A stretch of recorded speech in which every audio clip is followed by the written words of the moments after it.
बहुत बोल रहा था तू ना, क्या बोल रहा था? यूनिफॉर्म खोल के दिखाओ।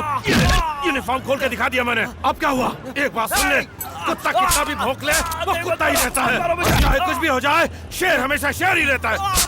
उठ, जा जा, दुपट्टा लेकर आ। भाई, उस बुढ़े ने सुसाइड कर लिया है, फांसी लगा ली है उसने। मामला थोड़ा उलझ चुका है इस वक्त, हर तरफ से प्रेशर आ रहा है। भाई, अगर आप कम से कम एक बार। चुप क्यों हो गया? भौंकता रहे, भौंकता रहे। आपको कम से कम एक बार अरेस्ट होके हाजिरी लगानी पड़ेगी भाई। चुप! तो क्या बोल रहा पता? नहीं भाई। इतने दिनों से लोगों का गला काटकर मैं पैसा कमाता रहा हूँ, आज तक तो कोई अरेस्ट करने नहीं आया, और आज तू मुझे बोल रहा है कि आपको अरेस्ट करना पड़ेगा? सालो! वो बुढ़ा सीएम को मेल करके मरा है, एनआरआई केस है, और ऊपर से उसके बेटी और बेटे एम्बेसी से फोन कर रहे हैं। कमिश्नर के भी हाथ में कुछ नहीं है। सरकार भी बेबस है भाई, इसीलिए हम सोच रहे थे। मेरे सामने बहाने मत बनाओ। खराब हालत को सही करने के लिए तो मैं पैसा देता हूँ, वो पैसे क्या मुंडी के बाहर में उड़ा देते हो? हाँ? साला! रतन, मंत्री को फोन लगाओ। किस मंत्री को फोन लगाऊं भाई? एजुकेशन मिनिस्टर को फोन लगाओ। अच्छा ठीक है। अबे गधे, पुलिस अरेस्ट करने आई है, एजुकेशन मिनिस्टर यहाँ पर आकर क्या हम सबको कविता सुनाएगा? हेल्थ मिनिस्टर को फोन लगाओ। ठीक है भाई। भाई रुक जाओ भाई, बेकार मंत्री संतरी को फोन करके क्यों बात को बढ़ा रहे हो? पेपर पे छपेगा, हंगामा होगा। बेहतर होगा कि दफा 223 के तहत आप अरेस्ट हो जाइए। मैं हूँ ना, बेल करवा दूंगा। चिंता किस बात की है? अबे तुम हो इसीलिए तो चिंता है। क्या बात कर रहे हो भाई? ये तो एक फॉर्मेलिटी है। आप थाने में जाओगे अरेस्ट होने, मैं कोर्ट में बेल लेने, फिर आप घर पे। दफा 182 के अनुसार कोई टेंशन नहीं है भाई। अरे टेंशन मत लो, तुम्हारा काम हो जाएगा। अच्छा, हो बात जाएगा? हो गई है मेरी उससे। आपने बात कर ली है? ठीक है, हो जाएगा ना? भाई बेल हो गई है, चिंता की कोई बात नहीं। लेकिन हाँ, दफा 102 के अनुसार कोर्ट ने एक शर्त रखी है। आपको थाने में हर 15 दिन के बाद हाजिरी लगाने के लिए कहा है। देखिए, इसमें नाराज होने की कोई बात नहीं है, मैंने हर जगह सेटिंग कर रखी है, और थाने में तो सेटिंग है ही अपनी। तो मैंने क्या किया कि मैंने बताया कि आपका कारोबार है, तो कोर्ट ने आपको एक गाँव हृदयपुर में जाकर साइन करने को कहा। अरे बाप रे, ऐसा बोला? कुछ नहीं, बस 15,000 रूपए लगेंगे भाई, बस क्या कम हो बात जाएगा। है? मुझे रोज उस आदिवासी गांव हृदयपुर में जाकर हाजिरी लगानी पड़ेगी, और कोई नहीं मिला मजाक करने के लिए? नहीं भाई, लेकिन कोर्ट ये अरे आप चिंता मत करो भाई, हृदयपुर में अपना एक आदमी है नटवर, वो वहाँ पर सारी सेटिंग कर देगा। एक मिनट रुको। हाँ नटवर, जोगिया बोल रहा हूँ। जोगिया तेरा बाप, अर्जुन भाई का भाई। चाकू से काटा है? चोर को देखोगी तो पहचान लोगी?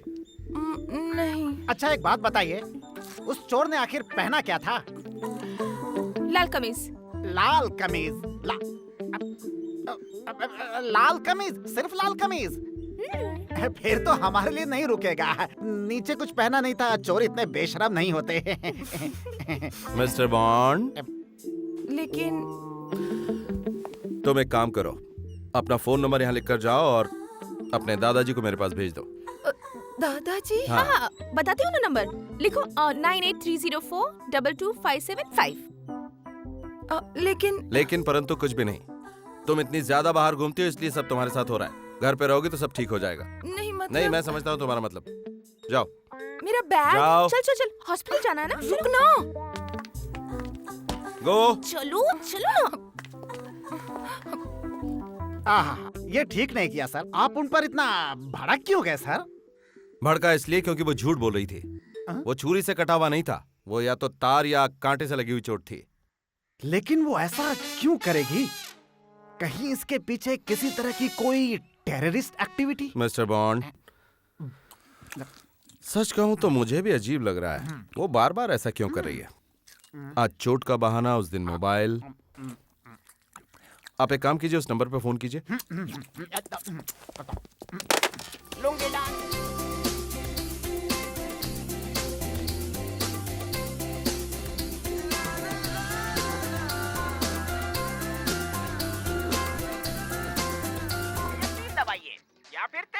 चाहिए।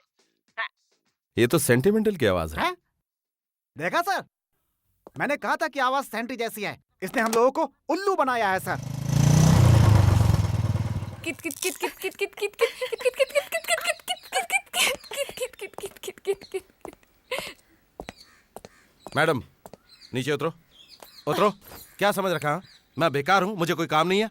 जब देखो तब तुम कंप्लेंट लिखवाओगी और मैं उन्हें ढूंढता रहूंगा। अपना मोबाइल सेंटी के पास छुपाती है और मुझसे कंप्लेंट लिखवाती हो। हाँ क्यों? क्योंकि मैं बिना कारण तो तुमसे मिल नहीं सकती और तुमसे मिले बिना मैं रह भी नहीं सकती, इसीलिए। लेकिन मुझसे मिलने की जरूरत ही क्या है? जब कोई लड़की किसी लड़के के दीदार को तरसती है तब इसका क्या मतलब होता है ये भी नहीं जानते। क्या कहना क्या चाहती हो? क्या मतलब है तुम्हारा? मेरे साथ ऐसा पहले कभी भी नहीं हुआ। मेरी आंखों ने कभी किसी का इंतजार नहीं किया।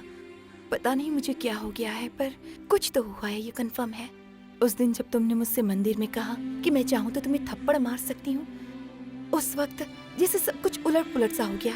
आकाश में बादल नहीं थे, न ठंडी हवा बह रही थी, सिर्फ मन में रिमझिम सी प्यारी बारिश हुई और उस बारिश में मेरा सब कुछ बह गया। धीरे धीरे तुम्हारा देखना, तुम्हारा चलना, तुम्हारा बोलना, अक्लमंदी, ये सब पसंद आने लगा मुझे और मेरे दिल से आवाज आई कि मुझे तुमसे प्यार हो गया है।